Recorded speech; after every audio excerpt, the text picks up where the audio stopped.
حبايبي، اللعبة دي جميلة جدا. ومن الألعاب اللي بتساعد على تنمية الذكاء.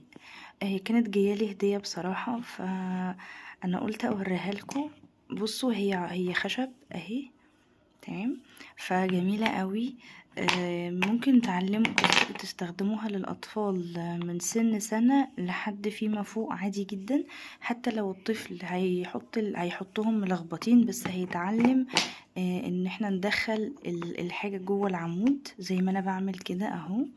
فهتبقى لعبة مسلية قوي ليه، وفي نفس الوقت هيتعلم الالوان، يعني ازرق اصفر احمر بدرجات واخضر. فهتبقى لعبة مسلية قوي. حبيت افيدكم عشان انتوا بتسألوني كتير على صفحة الفيسبوك عن العاب للمونتيسوري، فاللعبة دي من ضمنهم. جميلة جدا جدا جدا. انا والله يعني الحمد لله بجد ان هي جات لي اصلا. لان انا كانت عجباني. هي على فكرة موجودة على مواقع كتير اللي احنا بنشتري من عليها. طبعا مش هينفع اقول اسامي المواقع علشان ما يبقاش اعلان، ولكن هي متوفرة. وكمان سعرها رخيص وهو كويس جدا في متناول الجميع. ممكن لو ابنك او بنتك قبل ما يدخلوا سن الحضانة تقدري تجيبيها له. جميلة جدا.